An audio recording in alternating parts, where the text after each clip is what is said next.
ଆଜ୍ଞା ବିଦ୍ୟୁତ ସେବା କ୍ଷେତ୍ରରେ ତ୍ୱରିତ ସର୍ଭିସ୍ ଦେବା ପାଇଁ ଆମର ୟୁନିଟ୍ 4 ସେକ୍ସନ କଞ୍ଜୁମର ମାନଙ୍କୁ ସବୁ ଆଜି ବିଦ୍ୟୁତ ସେବା କେନ୍ଦ୍ର ଉଦ୍ଘାଟିତ ହେବାକୁ ଯାଉଛି ଏବଂ ଏଥିରେ ବିଦ୍ୟୁତ ସେବା କେନ୍ଦ୍ର ମାଧ୍ୟମରେ ଆମ ଏରିଆର ସମସ୍ତ କଞ୍ଜୁମର ବେନିଫିଟେଡ୍ ହେବେ, ଶୀଘ୍ର ସେବା ପାଇବେ।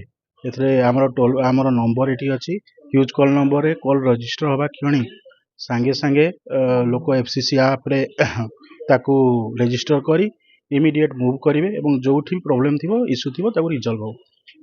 ଲୋକଙ୍କ ପାଇଁ କେତେ ସହାୟକ ହେବ ଏଇଟା ଗ୍ରାହକମାନଙ୍କ ପାଇଁ? ଡେଫିନେଟଲି ଏହା ସହାୟକ ହେବ ଲୋକଙ୍କ ପାଇଁ, ଏଥିରେ କିଛି ଡାଉଟ୍ ନାହିଁ।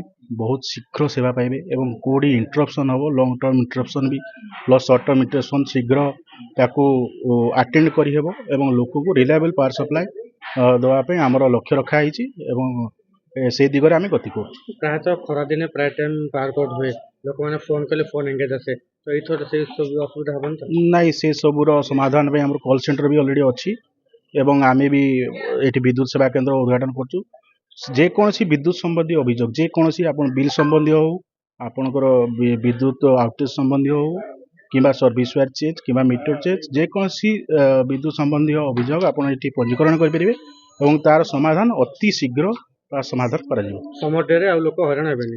ନା, ମୋଟେ ହଇରାଣ ହେବେନି। ସେ ପ୍ରକାର ଆମ ପ୍ରକ୍ରିୟା ଆରମ୍ଭ ହେଇଛି ଅଲରେଡ଼ି। ନେକ୍ସଟ ସିଜନକୁ ଆମେ ରଖିଛୁ, ଯାହା ଅପଗ୍ରେଡେସନ୍ ସବୁ ଆମର ସରିଯାଇଛି।